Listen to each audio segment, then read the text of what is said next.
So for the Iranians, this is a fight to the death. For the Americans, this is a war of choice. So from a military and political perspective, Iran has the advantage. And last, of course, is economic, where the American economy is very dependent on the GCC. In fact, you could argue that the GCC is essentially the linchpin of the American empire, because what they do is they sell the oil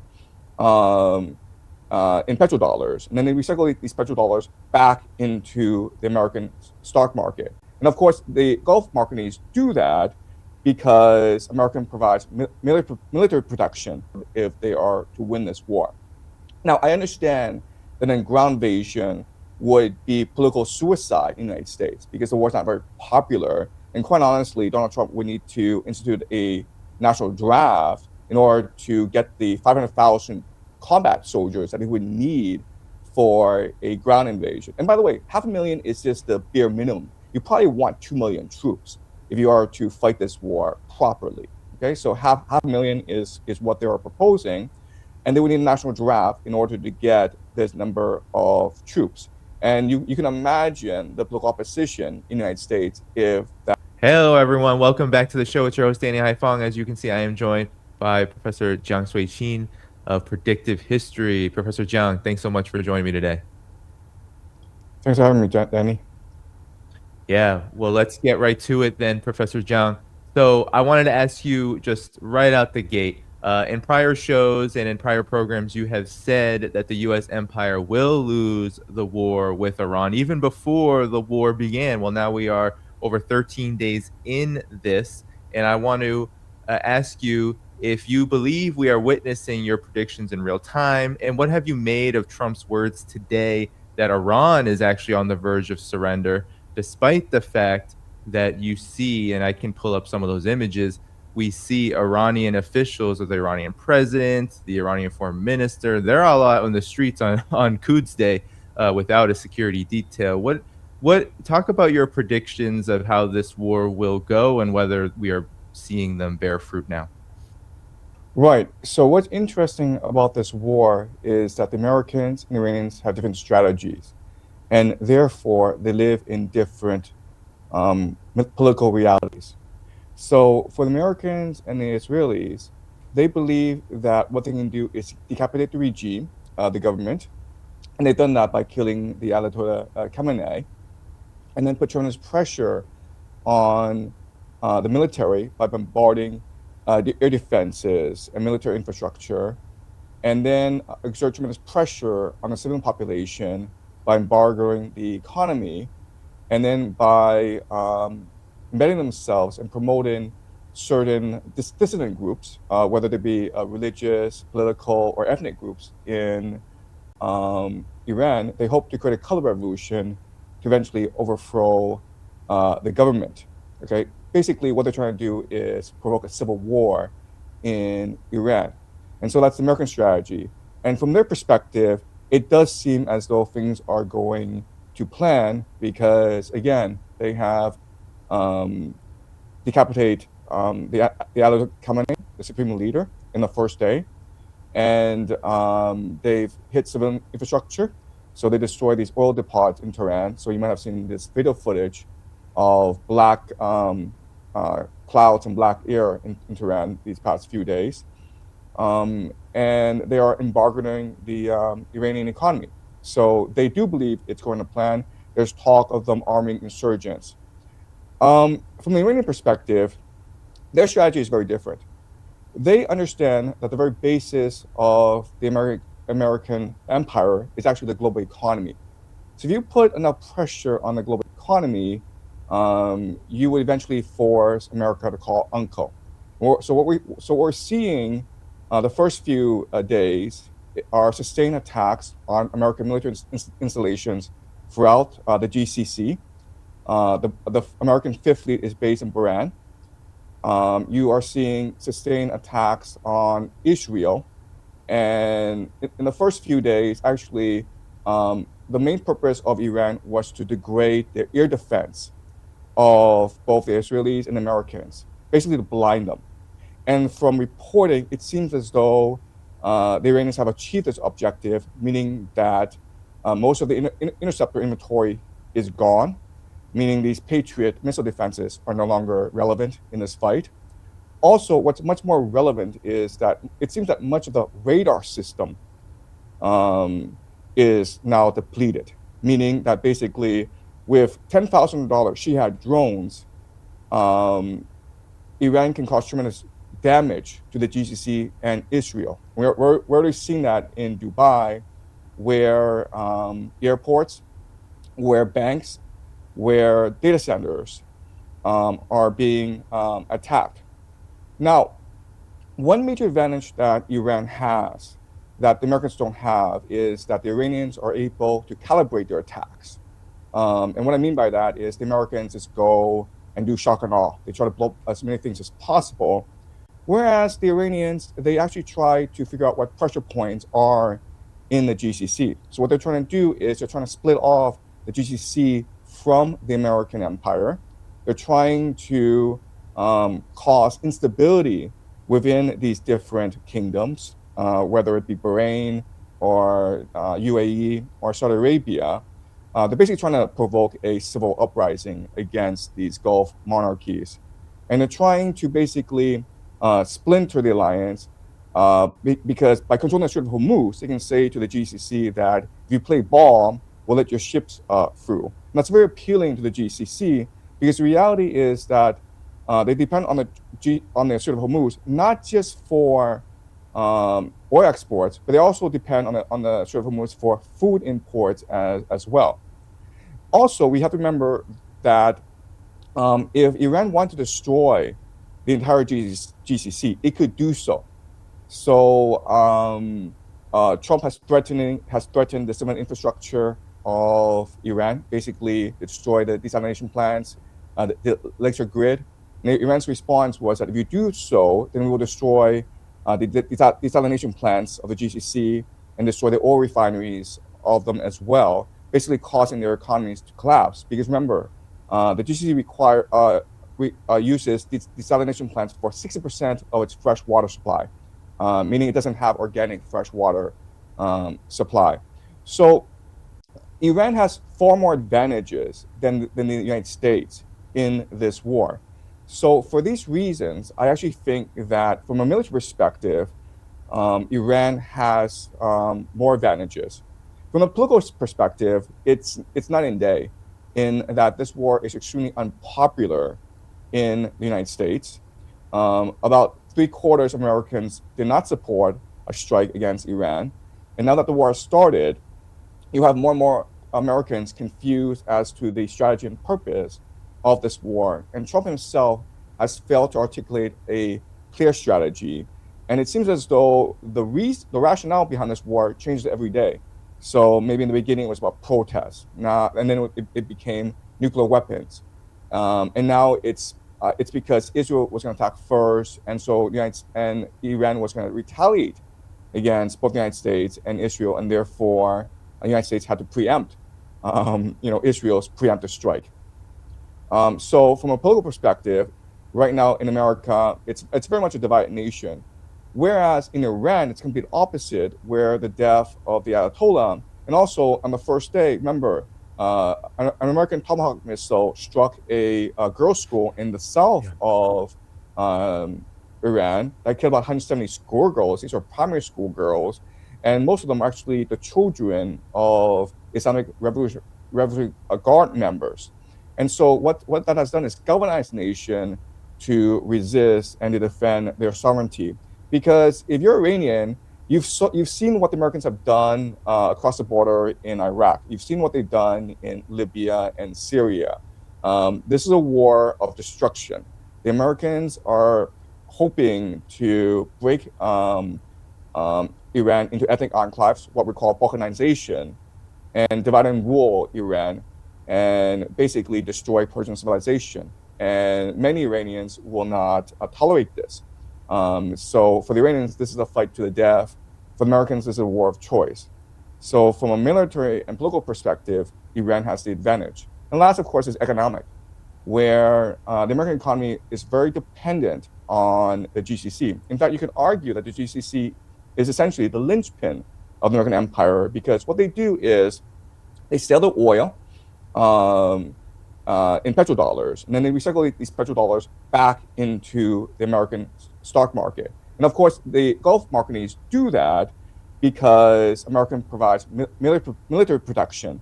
But the first day when this war began, what we know is that these bases, these American military bases, were abandoned. And in fact, the soldiers changed into civilian clothes and went to hide in hotels. And that's why Iran was striking these hotels. Right. And so these Gulf monarchies now are forced to reconsider their vassalage to the American empire. So what we're seeing, I think, is very much the collapse of the American empire. Yeah, I mean, that seems to be exactly what is happening, Professor Zhang. But then,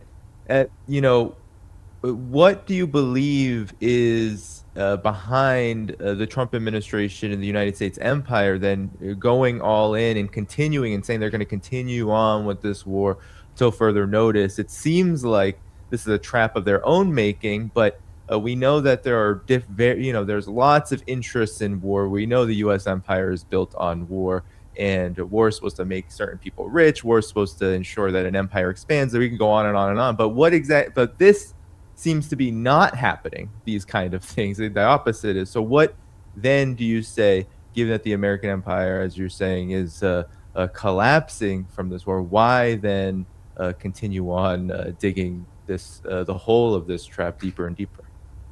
Right. So I think the best explanation for why this war started and why this war is progressing the way it is a lethal, toxic combination of both hubris and desperation.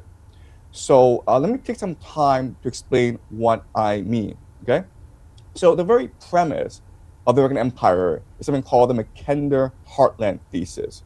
And this was actually something that the British developed. Okay, so the British was an island. It had a very low population. And for it to control the world, it had to control the seas. So it built the world's greatest navy. And it made sure that this navy was the most dominant in the world. And in fact, they designed the navy to be able to defeat the next two great naval powers combined. And so with a navy is useless against a land power. And so the great fear of the British imperialists is that a great power would emerge in the Eurasian heartland. Okay, so basically Europe and Asia.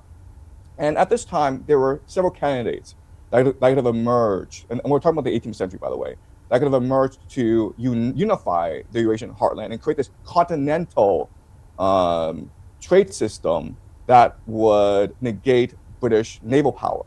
Okay, so the candidates were the Ottoman Empire, the French, the Germans, and the Russians, these four great powers. And that's what led ultimately to the Napoleonic Wars. Okay, 7 wars fought between France and the British and their allies.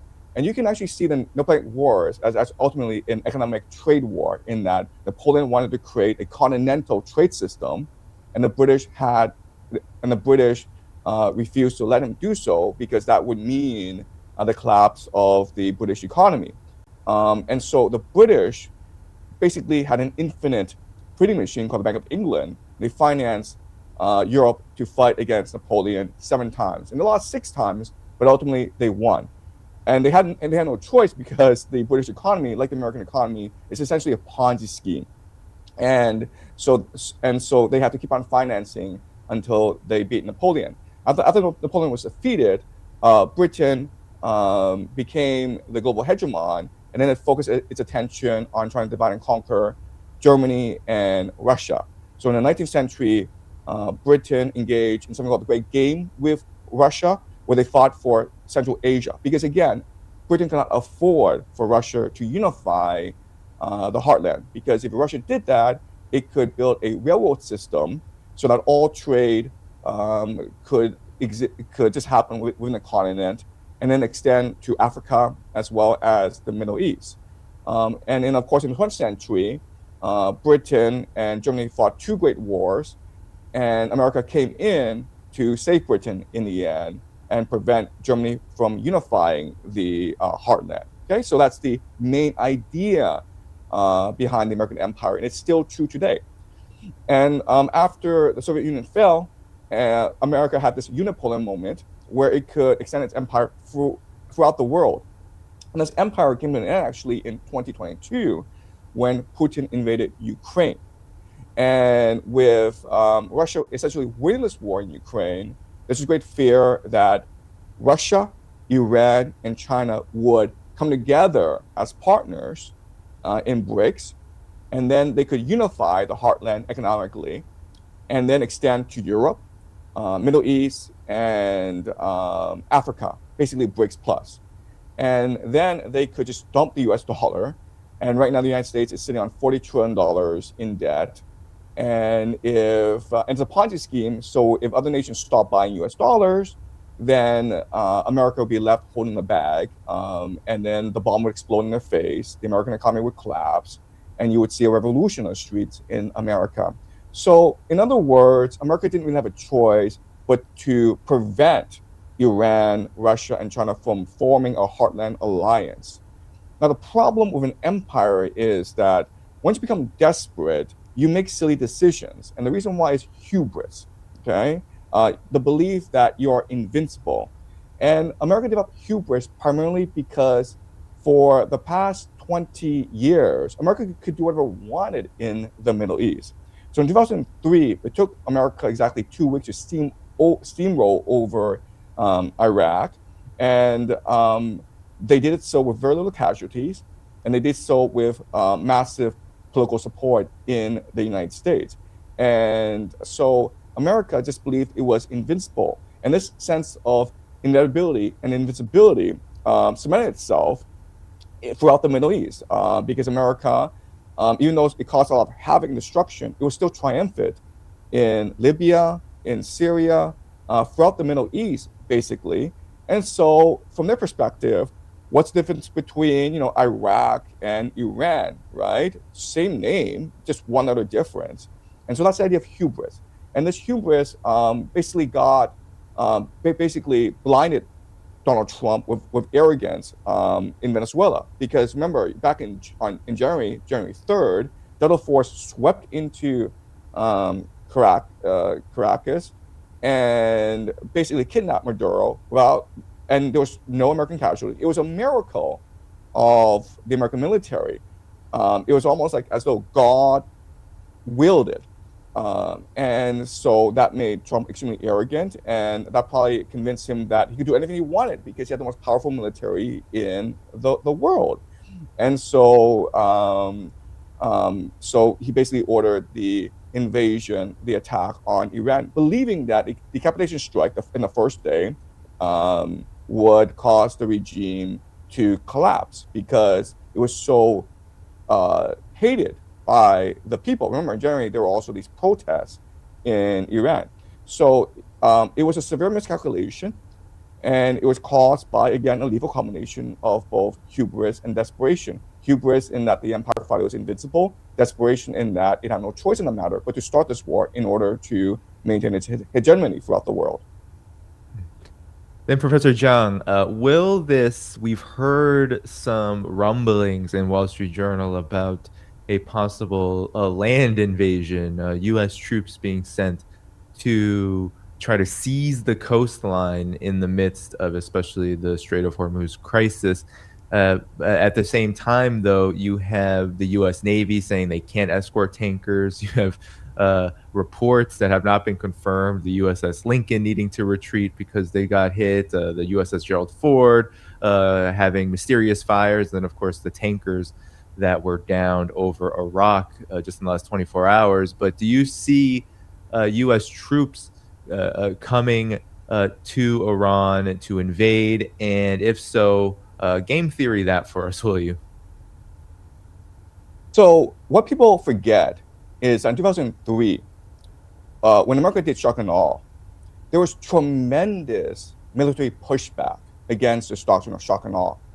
Basically, Donald Rumsfeld, who was the Secretary of Defense at that time, and his assistant, Paul Wolfowitz, believed that America could go in with air power, with very little ground troops, and they could very quickly decapitate the regime by destroying its command and control centers. And America could do this cheaply and quickly.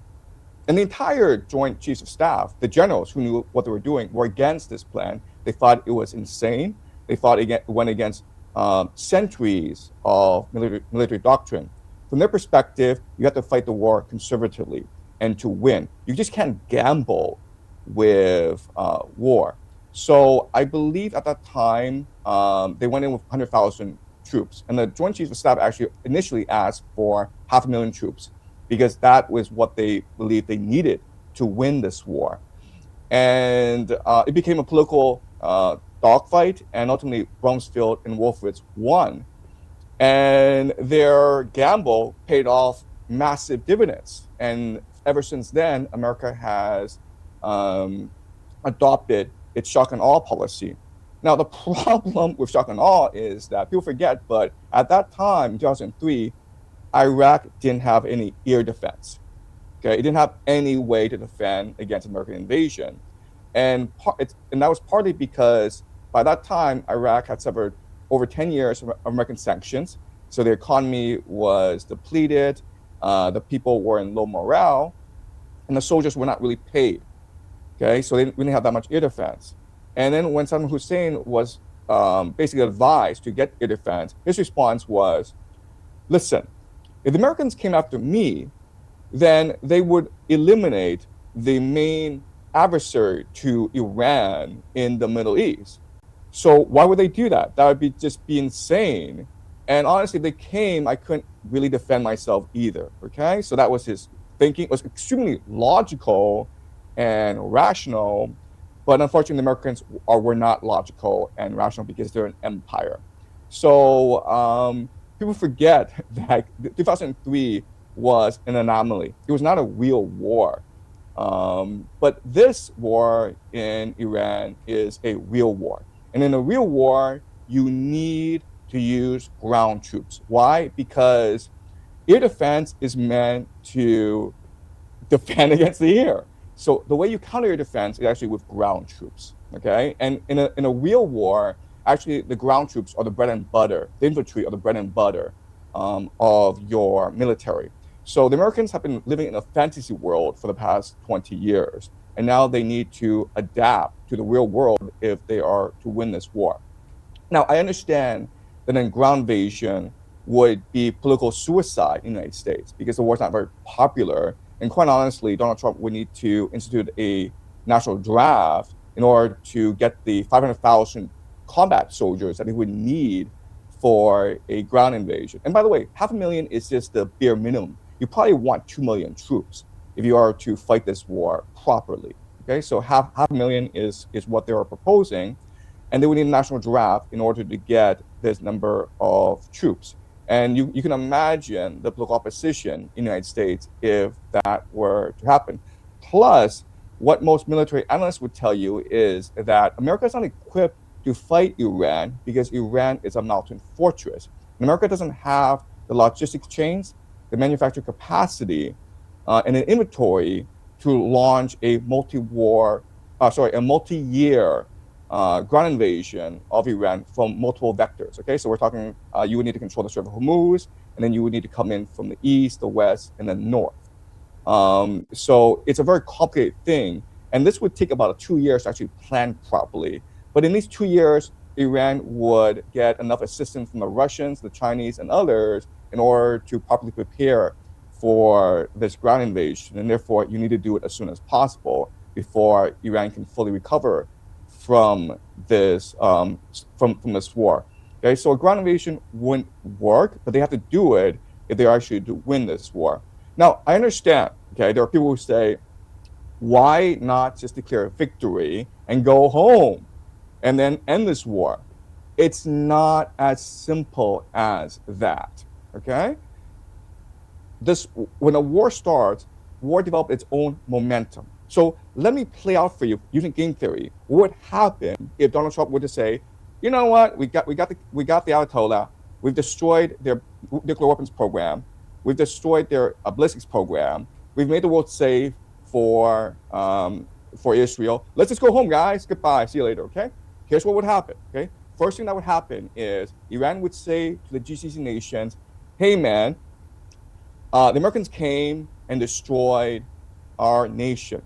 Most of our civilian military infrastructure is gone. We need reparations. You either pay us reparations or we'll come and invade you guys." Okay? And GCC nation is like, "But we didn't do anything." And the Iranians will be like, "Well, you know what? You've been hosting American bases for the longest time. Also, they use your airspace to attack us. Also, you're the guys who are financing this war because of your investments in the American economy." And so if the GCC nations refuse to pay reparations, then Iran would cause civil uprisings in these nations. Remember, these are unpopular, corrupt monarchies in the GCC. Iran has basically fallen, and everyone else could fall as well. UAE can be easily taken out. And so what these GCC nations would then say to Iran is, let's make a deal. And the deal is very simple. We have $4 trillion in our sovereign wealth funds. We're going to help you finance the rebuilding of your nation. And also, when our ships go for the Strait of Hormuz, we'll pay you a tax because now you are the defender of the Strait of Hormuz. Okay? So that's the GCC. Basically, the GCC, which was a linchpin of the American empire, now transfers over to Iran, and they become the client states of Iran. That's the first major consequence. The second major consequence is, if you are Japan and South Korea, for the longest time, you've been buying U.S. treasuries at an inflated price. You're basically paying a tax, a tribute to the American empire in order to ensure that the American empire defends you. Well, you just saw what happened in the Middle East. So you're like, why am I doing this? Why am I hosting these American bases when a war starts? These guys, these 50,000 or 100,000 American soldiers will just fly home. So first of all, get out of here, guys. We don't watch you anymore. Second of all, we're not going to buy U.S. treasuries because clearly the United States is not a reliable ally. Okay, so South Korea and Japan would remilitarize and basically become much more self-sufficient economies and stop buying U.S. treasuries. Then you would have Europe, which would then be like, why are we fighting this war in Ukraine again? Oh, wait a minute, we're fighting this war because the Americans asked us to fight this war. In fact, the Americans asked us to pay 5% of our GDP in order to finance this war in Ukraine. Also, the Americans are asking us to draft our soldiers, which is political suicide in our countries. It might cause a civil uprising. But we have no choice because there are lots and lots of American bases in Europe. But after you saw what happened in the Middle East and in Southeast Asia, then you're like, you know what? We don't actually need these American bases. So why don't you guys go home, okay? So the American empire is just kicked out of everywhere. They're forced to close most of their global bases. And you're like, okay, fine, we'll just go home. Is that what Trump said in the first place? America first. Make America great again. Forget the rest of the world. Let's focus on the Western Hemisphere. Again, it's not that simple because remember, America is a Ponzi scheme that depends on the rest of the world buying U.S. dollars. And as long as the U.S. dollars as long as the rest of the world buys U.S. dollars, the Ponzi scheme can continue. Once Japan, China, South Korea, Europe, the GCC stop buying U.S. dollars, what happens? You have economic collapse. And once you have economic collapse, you have civil discontent. We're talking about something much, much worse than the Great Depression. Take the Great Depression and magnify it by 100 times, you come close to the calamity that is ahead for America. And so it's very possible that if you were to retreat from the GCC, you would cause a chain of events that would lead to political revolution in America. And so if you are the elite in America, your options are wait for the revolution to happen sooner or later, or send in ground troops with the hope that, you pray to God enough, then you can maintain your empire. Yeah. Well, I wanted to then get to how you believe then, given that these are the possibilities, how it will actually transpire, Professor John, especially in terms of the impact on the world with this war, because we had already been talking about on this show for many years now the emergence of a new world order that is not dominated by U.S. hegemony. How do you see this war and its aftermath affecting the wider world, given that it's not only a regional war, but it's become a global war, a world war in many respects, and you've talked about this being not just a prelude, but actually a part of a World War III scenario that we are in. Right. So people don't really appreciate how unique and unsustainable the American unipolar moment was. Think about this, where just an average American, okay, and we're just talking about like a middle-class American, well, he can have any day of the week, okay, for breakfast, avocados from Mexico, white wines from Chile. He can book a flight on the website and very cheaply fly to Maldives for a week-long vacation and just US dollars to pay for everything. He can go to Europe for the summer. For the internet, he can communicate with people from all around the world. And this is unsustainable because a lot of it depends on people's belief that the American empire is invincible, and therefore I have no choice but to be a vassal to this empire. And that's what sustains this unipolar moment. But now that you have this aura of inevitability and invincibility collapse, punctured by this war in Iran, then people no longer believe in the American empire.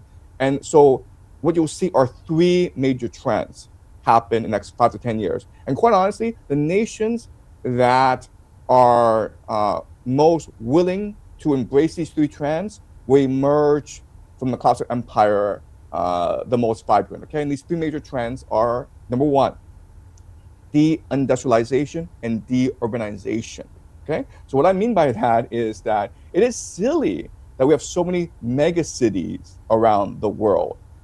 Think about how many cities with 10 million plus people there are around the world. And it's silly and stupid because we depend on food to live. And these people in the cities, they're not growing food. And where they're getting food is importing this food from overseas or internally, okay? So you have basically a specialization of agriculture throughout the world, where basically just one nation just does one cash crop, growing bananas or avocados, whatever, okay? But that's just really silly to do. But you can do this as long as you have cheap oil, because cheap oil allows you the fertilizers to grow food, but also cheap oil allows you to transport this food throughout the world. But again, it's all premised on cheap oil. What happens when the cheap oil goes away? Well, you have food supply issues, okay? So these 10 million people in the cities doing whatever, whether it's cryptocurrency scams or gambling on poly market, or engaging in derivatives, creating derivatives, creating AI, like it's all just useless and silly. People need to grow food, and so that we can eat. Okay, so if you are really into AI, guess what? You're going to be really screwed without access to cheap energy. So stop this AI stupidity and go back to growing food. Okay, so that means getting people out of the cities and back to the farmland to grow food, to create more sustainable supply chains. And again, you have to do this, or your people are going to starve. I'm telling this entire world. Okay, give up your delusions about AI. It does nothing. It'll get you nowhere. Make sure your people have access to food and water. Okay, that's the first major trend. The industrial. Oh, there you are. All Okay, right. yeah, sorry. You're back. Yeah. So I mean, I have a basic point, which is like the industrialization and urbanization require cheap energy. And once you lose access to cheap energy, you have to worry about having sustainable food supply networks. That means you have to move people back to the countryside to grow food in order to feed your population. Okay, that has to be done. Okay, that's my first point. My second trend, the second trend that's very important, is the idea of remilitarization, meaning that in the future, people are going to fight over resources. And so you need to remilitarize your population. And what this means ultimately is the return of nationalism. And in some cases, actually the return of fascism. Because how you galvanize your population, how you convince them to sacrifice their lives for the greater good is through nationalism. There are some other nations that will become theocracies, the embrace of religious faith, okay? But like the idea of this, like this multicultural, global diversity, DEI, all this nonsense, it has to go away. Just throw it out, okay? No more diversity, no more multiculturalism. Just focus on who we are as a people and the need for us to be cohesive in order to defend our nation. Okay, so remilitarization, the return of nationalism. And the third major trend is the breaking up of the global economy and the creation of mercantile trade networks. Okay, and that could be cooperation among certain nations, and that's what we should see in Europe, where Europe becomes its own trading bloc and no longer engages with the rest of the world. But it can also mean that a certain nation becomes dominant in a region and imposes its will in that region. So I see Israel achieving something called the Greater Israel Project and being able to control trade throughout the Mediterranean, the Middle East, and Africa. In East Asia, there'll be competition between South Korea, North Korea, Vietnam, Japan, and China for resources. And they need to create their own independent supply chains, especially Japan. Japan is, in this sort of scenario, the most disadvantaged because they don't have enough resources to fuel their advanced manufacturing economy. And so we could see a very aggressive remilitarized Japan over the next few months. In fact, Prime Minister Takaichi has voiced tremendous support for this Israel-U.S. war against Iran, and she's promised to send missiles and munitions in defense, over to the Middle East to support this war. Okay, so these are the three major trends that we should see over the next few months. Nations adopting more deindustrialized policies, nations embracing nationalism, and then also nations trying to create their own independent supply chains. And the irony, of course, is the nations that benefit the most from globalization will be the ones that actually have the toughest time adapting to the new world. And that includes, of course, United States, China, Germany. Yeah. I wanted to ask you, Professor Zhang, about you made a comment about Greater Israel and the attempt to achieve it. Where do you see that now, given that Iran doesn't seem like it's on the verge of collapse? It seems like its government is very much intact, and now even the collective West is admitting this. And I think Europe is on the phone with Iran right now, trying to get a deal to move their cargo and their commercial vessels through the Strait of Hormuz. But also Israel is in heavy fighting with Hezbollah, and part of the Greater Israel Project will also include Iraq, and we see the resistance downing refueling tankers. So there's certainly opposition to this, and we haven't even gotten into Yemen yet with what could happen if the Bab el-Mandeb is closed. So where do you make of where the Greater Israel Project is right now and how that will take shape in the days and weeks to come? Okay, so Israel is a very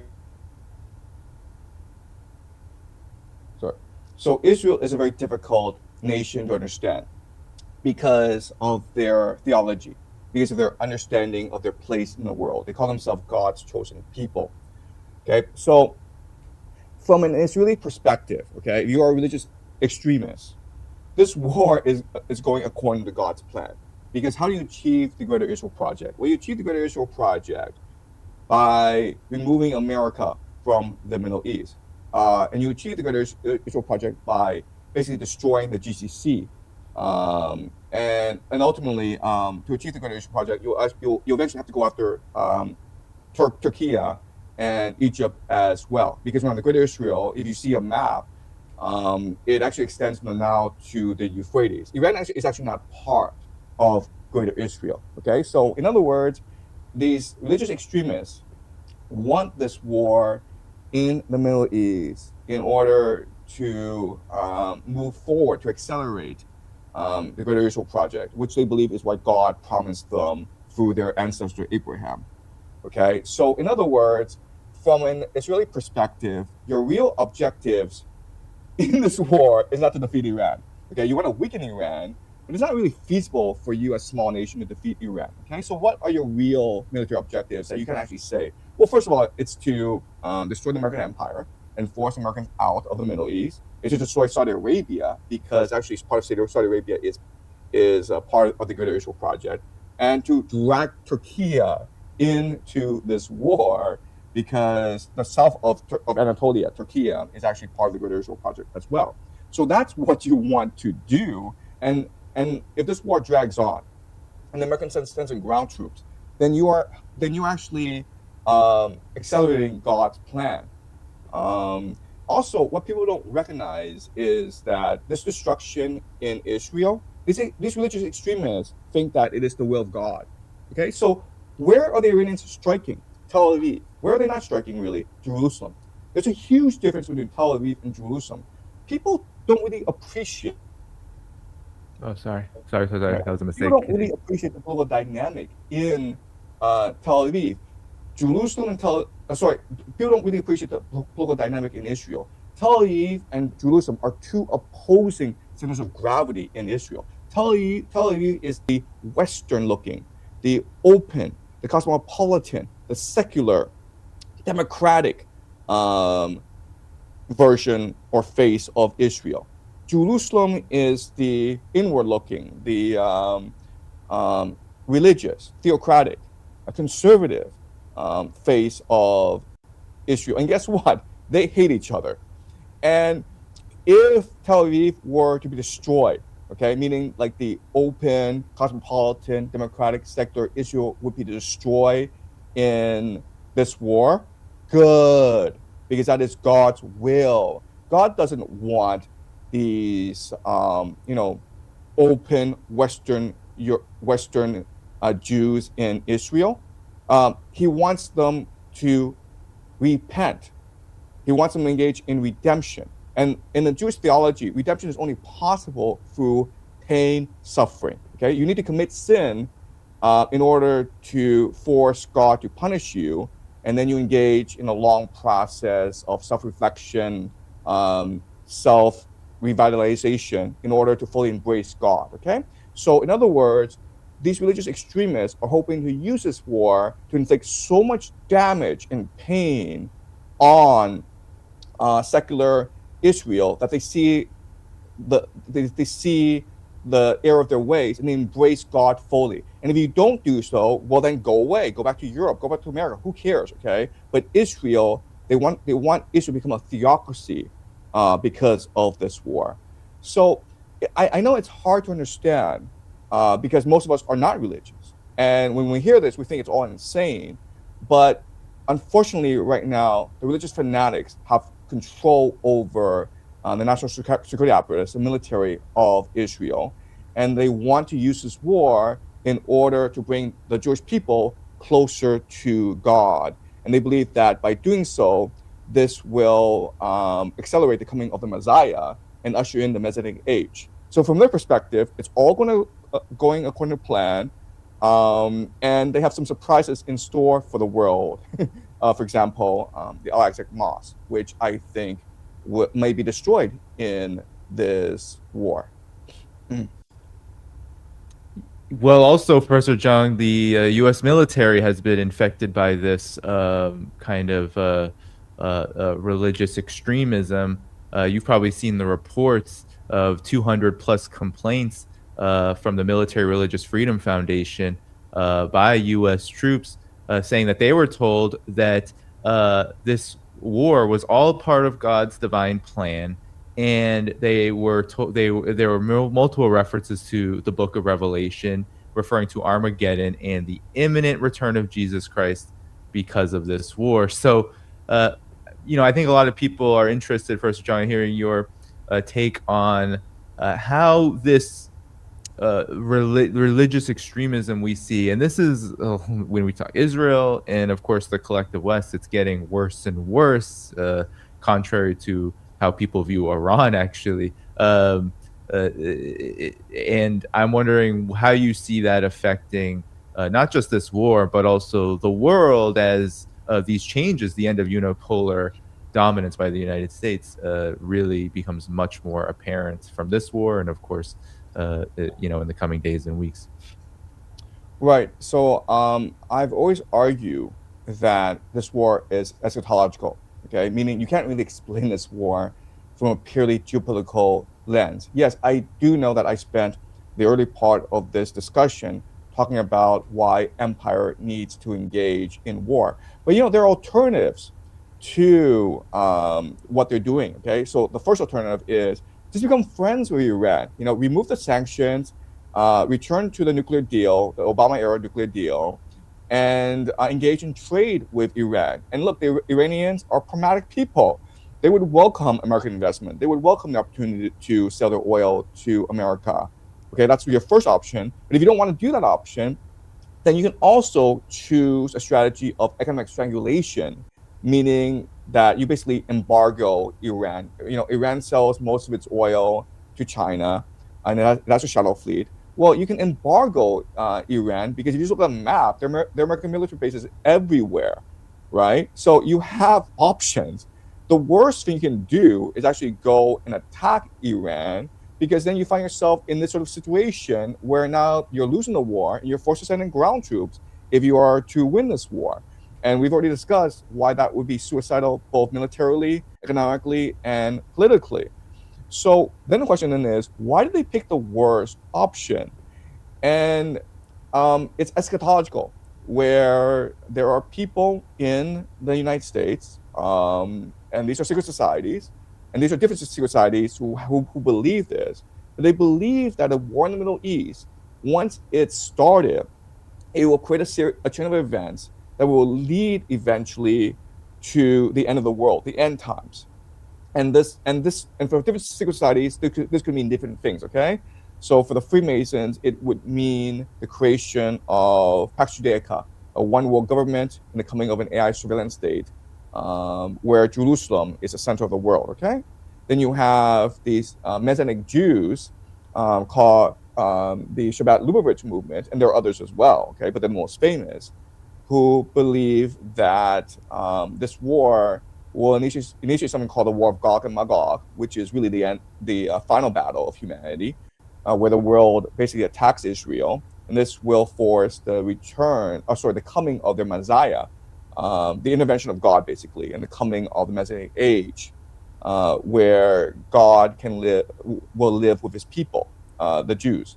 And then the Christian Zionists who believe that this war will initiate the War of Gog and Magog, and then Jesus will return to save Israel from its enemies, and then all Christians who believe in Jesus will be raptured up into heaven before Jesus ushers in the millennium, the Messianic age, and then you have the final day of judgment, okay? So I understand this is sort of like bonkers, but I mean, most people in this world happen to be religious.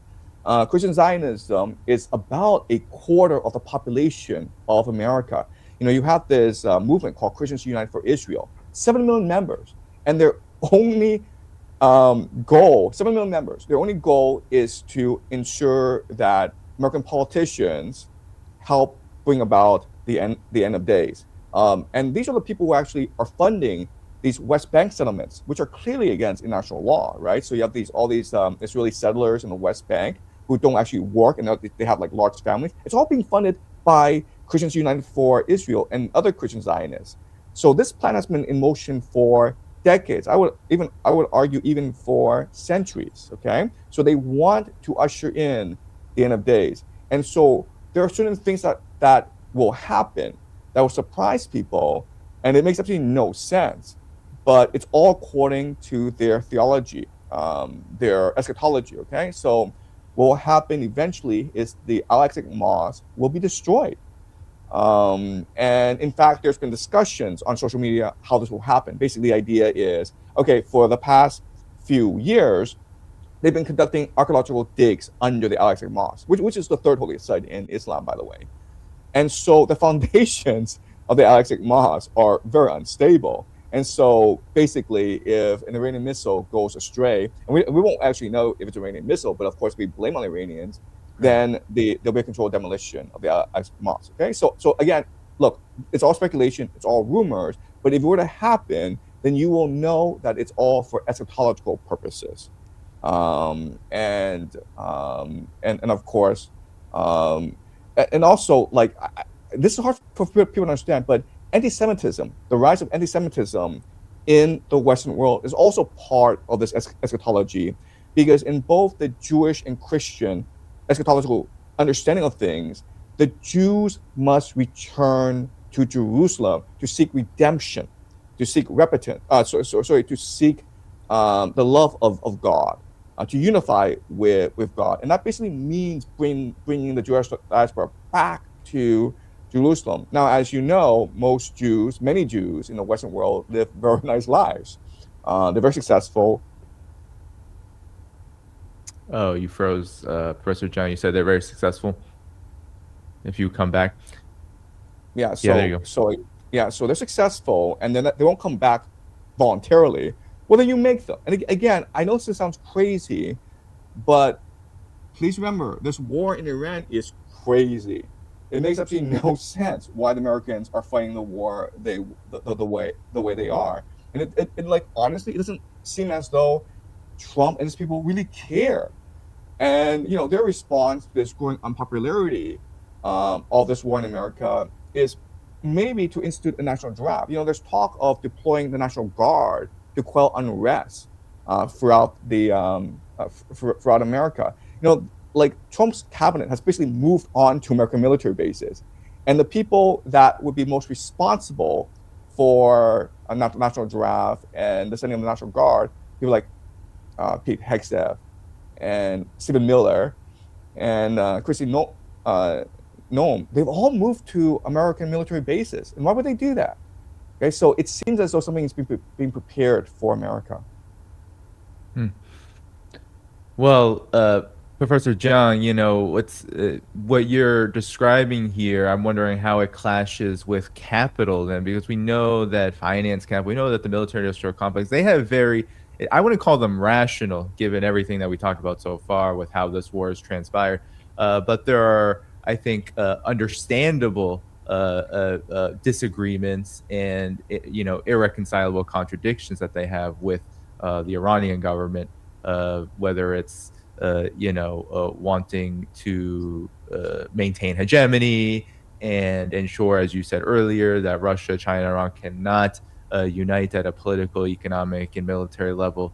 And we could go on and on and on. The Strait of Hormuz, for example, to have control of that, to be able to ensure, so-called freedom of navigation, aka dominance of all trade routes, to cut off China and anyone else who needs to be dominated to ensure that their trade routes are directed by the U.S. and therefore will benefit U.S. financial interests. So how does this development that you're describing clash or align or both? Help us understand why because in many ways what you're describing could very well clash with it. So how does it all come together? Okay, so unfortunately, the eschatology of these religious extremists and transnational capital, their interests are aligned. Okay, so let me explain why. So this eschatology comes from these occultists who spent their entire lives reading the Bible and trying to interpret divine providence and divine intention in the Bible. Okay, so they feel as though this Bible is actually the words of God, and God has laid out this plan in the Bible. So if we're able to interpret this code properly, then we have an understanding of God's plan, and therefore we can enact it in our world to accelerate the return of God to our world. And famous occultists in the past include Isaac Newton. People don't appreciate that he spent most of his life actually studying the Bible, and him creating the laws of physics was actually just a function or a side function of his intense study of the Bible, because he's trying to understand the mind of God. Okay, another very famous occultist is Sabbatai Zevi, a modern day occultist that just recently passed away, but who's extremely influential, is named Rabbi Sneerson, who was the global leader of something called the Shabbat Lubavitch movement. Okay, so we don't actually need to know these people. We just know that there are these people in the shadows who are planning all this. Okay, now if you're an occultist, you're interested in the movement of the stars. You're interested in the grand scheme of humanity, and therefore you have insight to certain historical patterns that emerge. Okay, so the world that we're living in, the patterns that are emerging, the collapse of empire, this is how all empires collapse, and it's something that occultists understand. Okay, but from their perspective, this isn't just game theory, or this isn't just the nature of empires. For them, they believe it is actually the intention of God. Okay, so from their perspective, you can actually change events, but what you can do is accelerate events, right?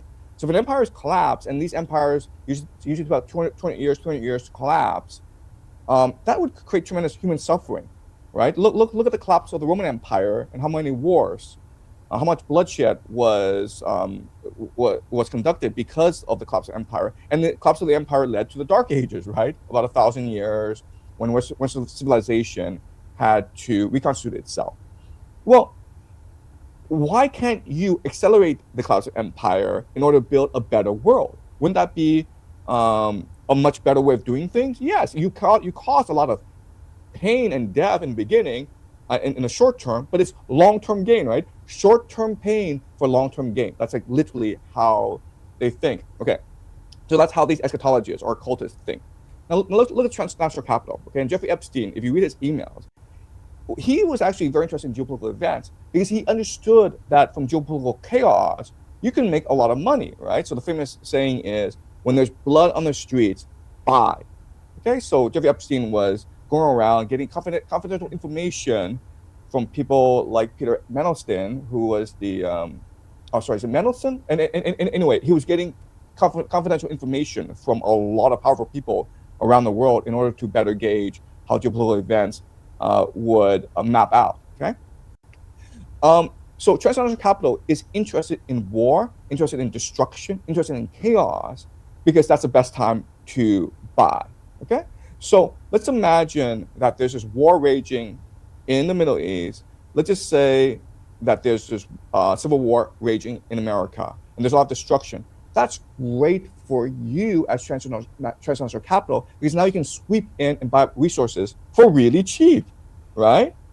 And the faster this destruction happens, the more profit you can generate in at the end of the day. So what we're seeing in the world is a massive alliance, like this grand alliance between the military-industrial complex, which benefits more, these eschatologists, these occultists who want to accelerate the end of the world, and these transnational capitalists who believe that when the world burns, then it's the best opportunity to buy. Otherwise, I mean, if you're transnational capital and you're sitting on billions of dollars, what do you buy? Because US dollar is a scam, real estate is a scam, cryptocurrency is a scam. Well, if you destroy the world, now you can buy up these resources, water rights, mining rights, for really cheap. And during the rebuilding process, you can make a lot of money, right? So that's how these things work.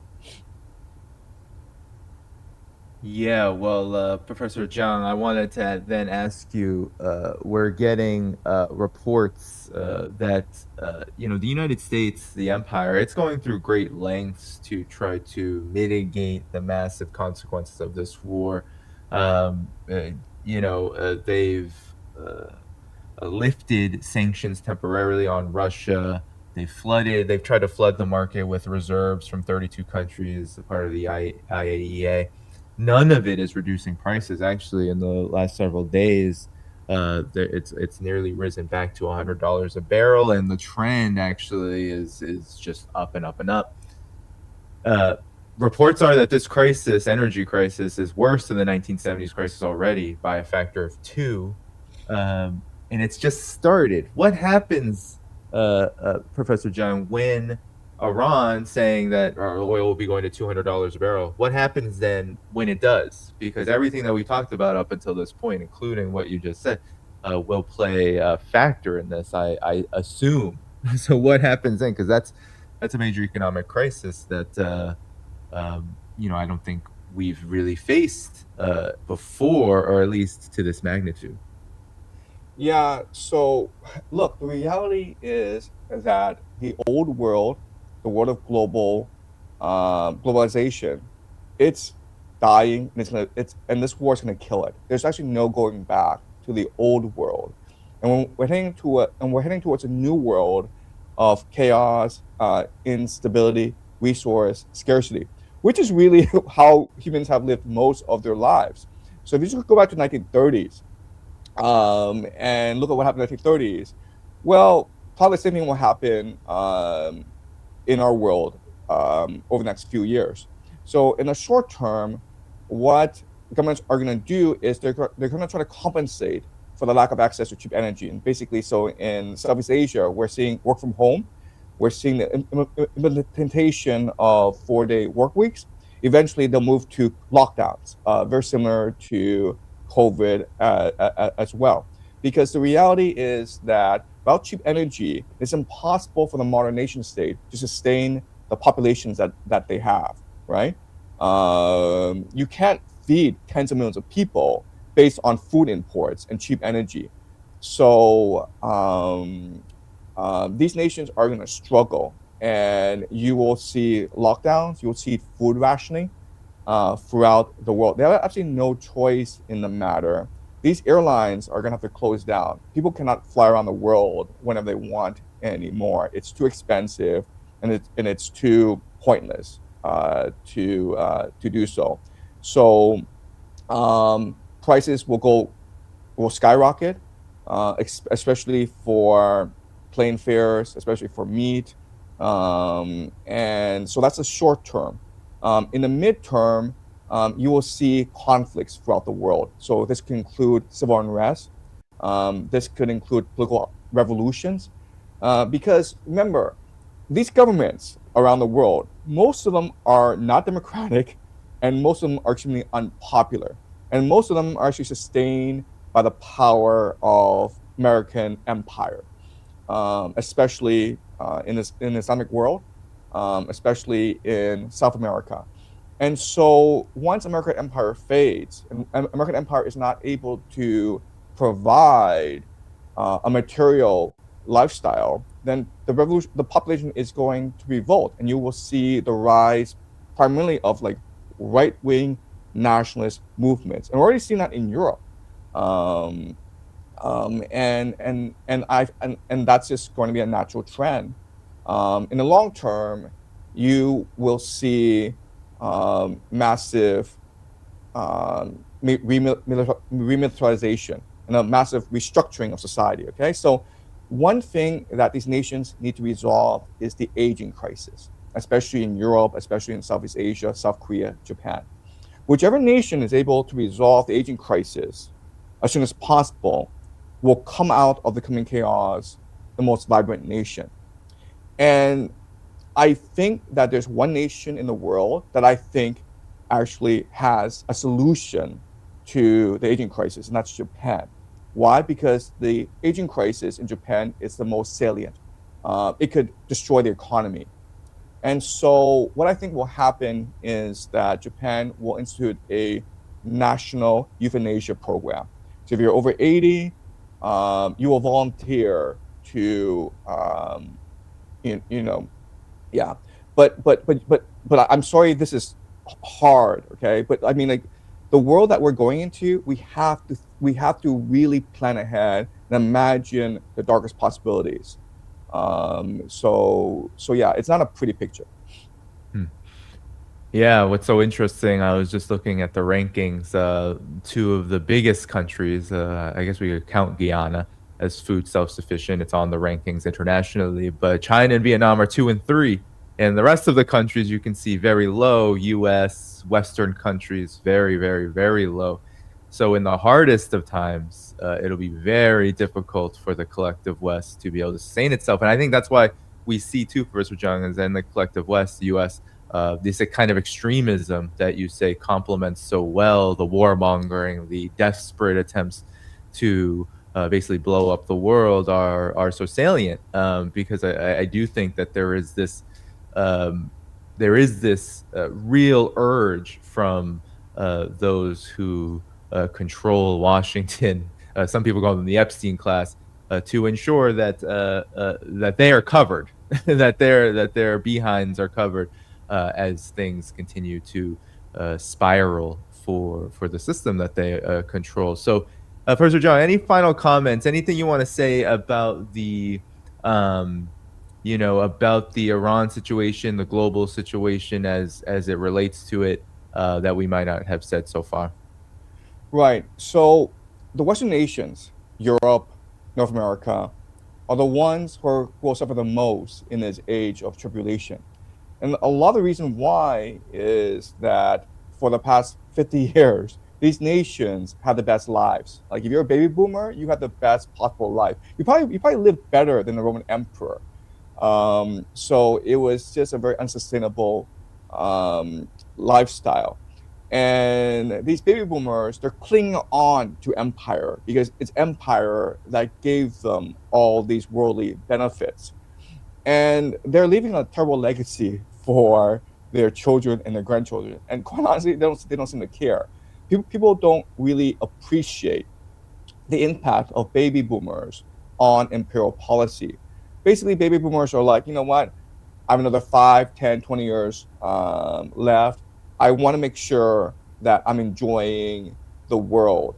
And that means I want the American empire to keep on going. Okay, so a lot of it is driven by this demographic, the baby boomers, and their children, their grandchildren, basically us. Okay, we're going to inherit a really screwed up world, and if we seek to replicate the lifestyle of the baby boomers, which is materialistic, selfish, utilitarian, we will destroy the world and we'll destroy us in the process.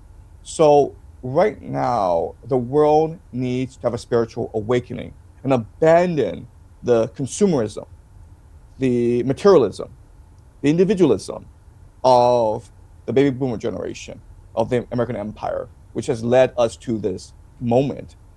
And really ask yourselves, what is meaningful? What gives us pleasure? What makes us happy? And the answer, of course, is family and community and purpose. So in this age of tribulation, those who are most able to survive it are those who commit themselves to the betterment of humanity, basically by helping your neighbors, by being an open, generous, and kind person. You don't have to take a cruise vacation every summer. You don't have to vacation in the Maldives. You don't have to have avocado every single day. But what you do need, what you really want, is to love your children and to teach your children to be kind, open, and generous people. What really gives you happiness and joy is to help your neighbor in need, to see others in need and contribute your life altruistically to their improvement. So this is a turning point in humanity, and those that cling on to the materialistic, selfish, individualistic life will be the first to fall into depression, and those who are incapable of a spiritual awakening will thrive in this new world. 视频看完啊，非常有深度的分析啊，而且江教授的很多观察角度啊，非常的不一般。搞历史的教授啊，看待国际问题啊，果然是不一样啊。其实，在伊朗反击的前期啊，很多网友都有这样一个观点，什么观点呢？他们认为啊，伊朗不应该打击美军基地以及海湾国家的其他设施，而是集中全部实力打击以色列的淡水炼化厂、炼油厂等基础设施目标。没人想到，伊朗这一轮轮看似东一榔头西一棒子，既打击海湾国家的周边目标，又敲美国的基地，还把矛头啊对准炼油设施。表面上看是在胡乱出拳，实际上根本不是。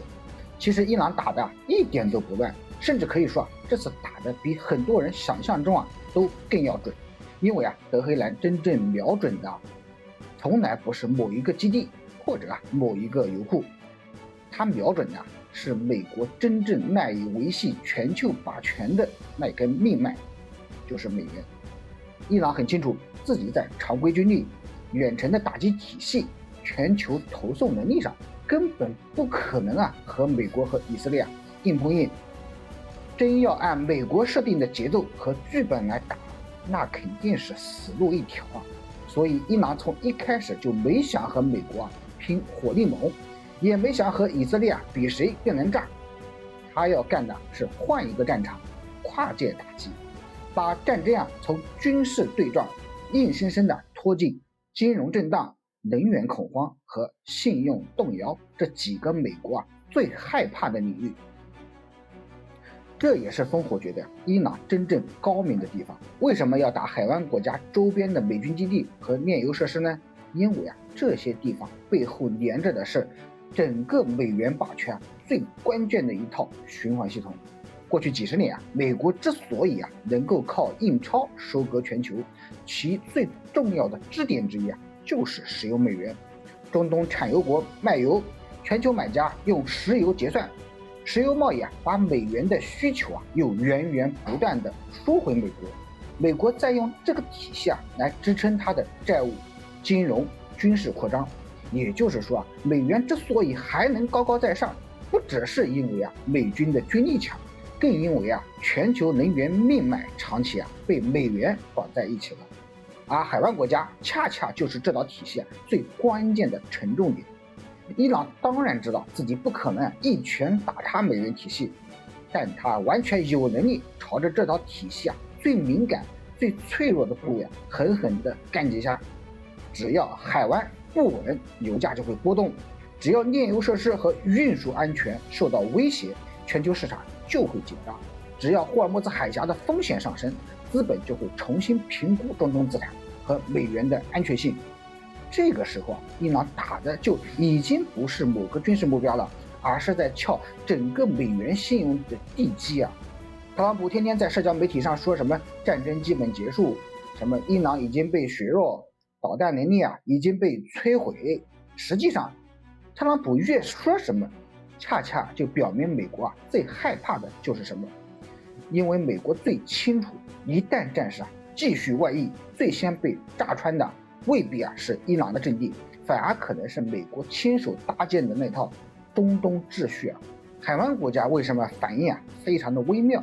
原因很简单，他们表面上当然不敢公开站队伊朗，可心里比谁都清楚，自己才是这场冲突最容易被拖下水的一环。一旦油气设施遭到破坏，港口航运受影响，资本外逃，保险飙升，美国也不可能替他们兜底。这就很要命了。过去海湾国家之所以愿意把安全压在美国身上，是因为他们相信美国能够对他们提供安全保护，美国主导的体系能够维持稳定，美国的军事存在能够换来经济确定性。可如果战争一打，美国基地照样被炸，油田照样暴露，航运照样紧张，市场又这么恐慌，那这个美国保护伞到底还值多少钱呢？一旦这个疑问在海湾蔓延开来，伊朗的战略目的就已经达到了一大半了。因为美元霸权最怕的就是中东各国开始怀疑，继续把自己的能源、贸易、资产深度绑定在美元身上，究竟还安不安全？究竟还划不划算？这也是为什么伊朗看起来是在四处出击实际上却是每一下都打在美国最不想被触碰的地方。伊朗其实在不断制造一种现实只要伊朗不倒，中东就不可能彻底稳定；只要中东不稳，石油美元就不可能高枕无忧；只要石油美元的安全预期开始松动，美国的全球金融霸权就会被一点点的蚕食。伊朗的厉害之处不在于它的导弹，也不在于它的无人机，而在于它有一个美国很难彻底消除的优势。是什么呢？就就是地理位置。对，伊朗就卡在中东最要害的位置上，向西能压迫海湾产油区，向南能威慑霍尔木兹海峡，向南能威慑霍尔木兹海峡，向北又能联动整个欧亚腹地。只要伊朗还能动，他就能始终握着一张让美元睡不安稳的牌。所以这场仗看到现在，很多人还是看强了，以为伊朗打海湾国家就是在犯战略错误，以为他没有集中火力狠狠地干以色列就是判断失误。其实恰恰相反，伊朗心里清楚得很，打以色列更多的是情绪和报复，打海湾周边的美军基地炼油设施和能源节点才是真正的往美国命门上扎刀子。